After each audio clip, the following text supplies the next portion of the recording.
I altered, well, they weren't really spontaneous. I altered how I approached these young ladies from the point of capture. From the first time, what I had wanted to do was to secure them and to suffocate them with plastic bags over their heads. I had some completely unrealistic perspective that that was quick, that they would lose consciousness rapidly. But the first young lady that was in the back seat, it was Mary Ann Pesh. I finally secured her. She argued a lot. She was dialoguing, trying to change up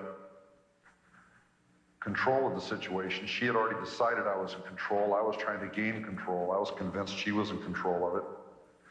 So for about 20 minutes, we were arguing back and forth over what was going to happen, and I was trying to keep it away from what was intended, which was murder. And I decided at that time I wasn't going to tell anyone I was going to rape them. I didn't say that at the time, but I left that wide open as the avenue that it's going to be a sexual release. And that got them very distressed. And it was obvious to me that if I was going to pursue what I was doing, that distress had to stop. So I went into a, unfortunately, more effective behavior of letting them help me. I let more of my personality come out, and I was suicidal, very disturbed, grasping out at someone. I had abducted them, and I wasn't going to let them out of the car because I was tired of people walking away from me. So some of that was very true, but I manipulated that to allow them to help me to the point of resolving their behavior until we got to a place where they could be killed. And that is, I have the biggest problem with that on a guilt basis, because obviously that entailed unusual trust between the captor or the perpetrator and the victim of the crime. At one point, in fact, on the fourth victim of the crime, Miss Shaw, she actually got back into the trunk under her own power. I had a cast on my left arm, it was broken. And I walked her back to the trunk of the car, where I told her I was going to keep her undercover so that I could get her to my home where we could talk. But I didn't want neighbors seeing her coming to the house or leaving the house. And I made that sound realistic to her. So she didn't want to get in the trunk, but was willing to. When she got in the trunk, I shot her.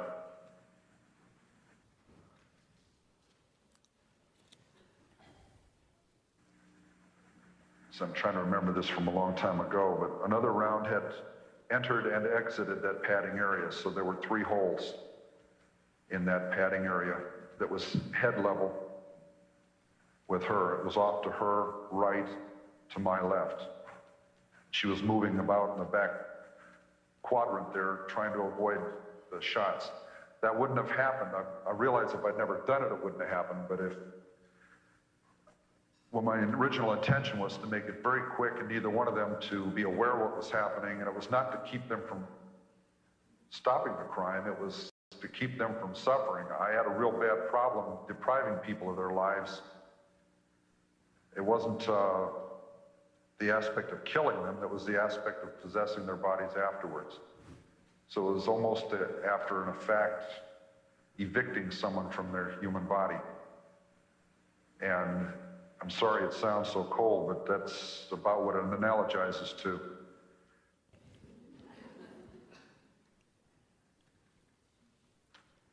At the time, I wanted my case to look like random killings, unrelated. As you know, there was no real understanding of serial killing at the time. And when I told the police, they asked me how many people I thought I could have killed in the fashion that I did. Out of the approximately 1,000 individuals that got in my car over a 3-year period that I was out there, this being a hobby, a side hobby of mine, I was driving around. I love to drive, and picking up anybody who wanted to ride. And then later on, focusing on more difficult cases, people I was convinced wouldn't want to get in because I'm a single male young adult, two-door car. They're not going to want to get in and ride with me. I made that a challenge, almost like a chess game. And the more clever they got about checking me out ahead of time, the more clever I got about appearing innocuous and in a hurry and a businessman. And the best one for assuaging that last check of me was just a glance at my watch and look slightly irritated, and oh, well, I guess I can stop and give this person a ride. It seemed to have a very positive effect, even with the most sophisticated hitchers, which included the Passion Lucchesa girls, the first two victims. So really, you're a psychologist in your own right from the standpoint of how to size up people, how they'll respond to you. How about sociologist and at a very lay level?